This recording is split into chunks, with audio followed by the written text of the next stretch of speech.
West Berkeley, pretty close to our production facility, kind of in an industrial area. And we are here to meet with Haley Currier, who is a former Living Tree Community Foods employee and now co-manages the Urban Worm project with Urban Adamah. So we're going to go find her, talk to her about Urban Adamah and about her project.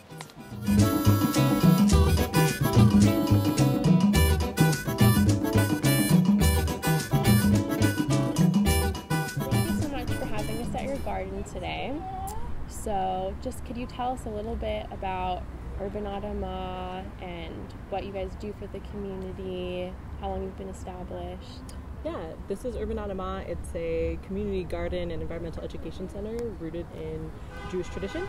And we broke ground February 2011 and there was nothing here but an empty lot and lots of weeds.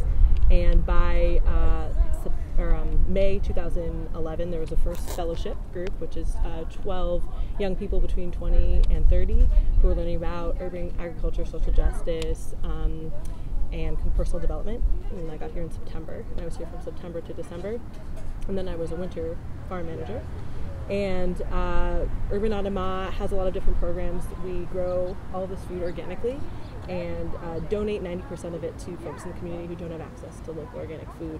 We donate it to a church next door, a lifelong medical center, which is a low-income medical center for folks who don't have health insurance. And then we have a farm stand here on the farm on Wednesday mornings. And we also have workshops and community programs like movie nights and worm workshops and chicken workshops. And then we have a summer camp and after-school care, all related to garden education and environmental awareness and education. So you kind of got involved with Urban Adamah as a fellow?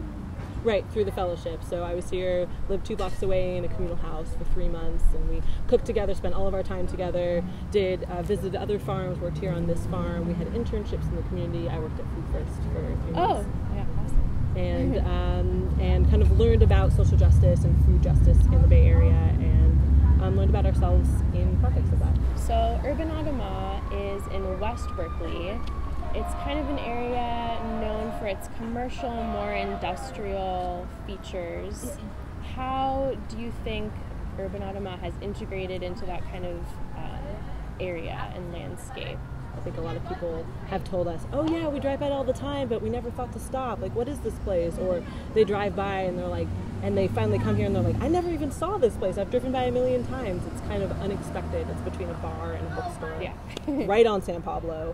There's often a big truck doing beer deliveries right in front, and offices and warehouses on the other side. So I think it's bringing something that's really welcome. We have so much community support. Mm-hmm. The neighbors love us. People love coming. Kids are always telling us how much they love it. I've met some kids who are like, this is our farm. We own this place. Has the camp started already? Yeah, we've had camp. This is our 2nd year of camp, and I think we're in our 2nd week now.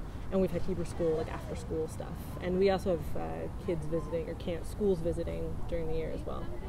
And kids, especially when they repeat and come back, and they can see the thing that they planted 6 months ago, and they can come back and see it. They're like, this is mine. You guys use these raised beds, and there's some plants over there where you're building on top of soil you put in. Mm-hmm. So what is kind of the significance or meaning of that?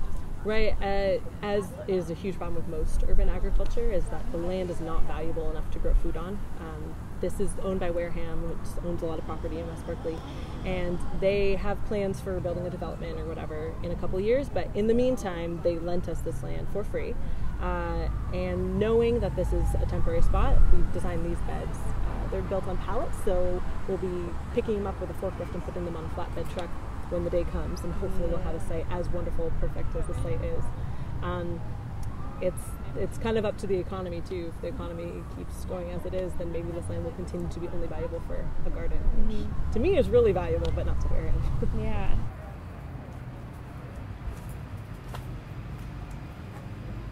So, how did Urban Adamah get started? Who founded it? Our executive director and founder is Adam Berman, and he was the executive director of Isabella Friedman Center, where he ran a similar program called Adamah, which means land in Hebrew. And this was also a young person farming, 3-month kind of boot camp situation. And it really developed into something really meaningful, rooted in Jewish tradition. And then Adam left his time there and decided he wanted to live in Berkeley and wanted to start the same type of program, and Urban Adamah was born. Urban Adamah is much more social justice focused and integrated into the community. Yeah, great. So that one kind of gets more rural, this one urban focused. Urban focused and also community focused. Okay. So what is your favorite part of Urban Adamah right now? My favorite part of Urban Adamah is Urban Worm, which is our worm composting project that I'm running. And we sell composting worms and do worm workshops, and I can show you our worm center. Oh yeah, that'd be awesome. Great.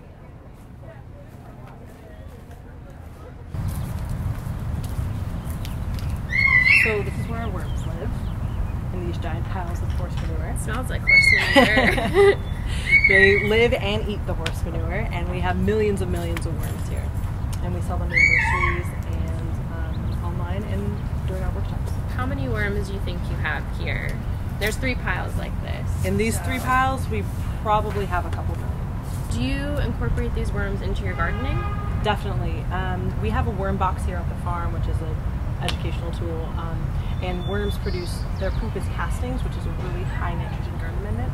So we actually we use the vermicompost from these piles in the garden that you just saw, and have the worms help us compost our food waste and take those castings and put them in as nice. Well. It's all about full circle closing farming.